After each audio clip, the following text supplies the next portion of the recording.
ka mata fyaɗe. Wai saboda Allah ina mazan nan da suke cewa in dai ba a aura musu virgin ba ranar da daddare da za a kawo musu mata ba za ta taba samun kwanciyar hankali ba, ka ce ta zama yar iska. Ba ta zama yar iska ba, wani tsinanne ne yake mata iskanci tun tana yarinya.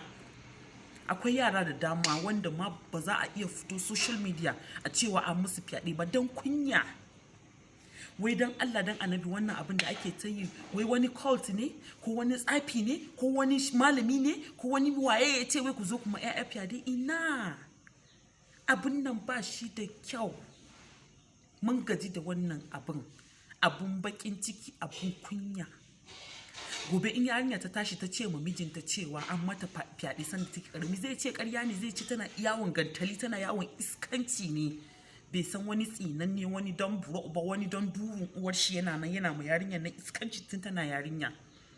Wai mazan arziki ina kuke, mazan kirki ina kuke? Ku tashi don Allah. Gwamnatin Najeriya ku tashi ku yi magana, ku ɗau mataki. Yadda ake ma ƴaƴa fyaɗe haka ake musu fyaɗe kullum kun sha a gaba, nan gaba za a samu virgin? Ba za a samu virgin ba, because it's getting out of hand.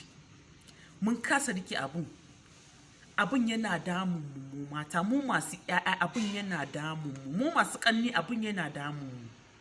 Dan Allah dan annabi mazan arziki, mazan ƙwarai, ku tashi duk inda kuke, dan Allah ku taimake mu, saboda Allah ku taimaki ƴaƴan mu, ƙannan mu.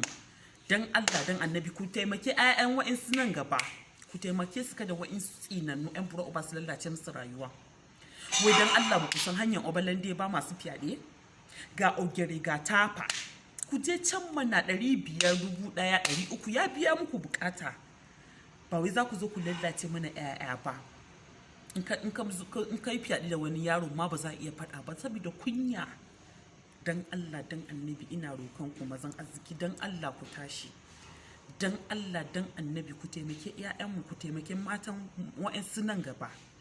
Dan Allah dan annabi ku taimake mu. Dan Allah, na gode sosai.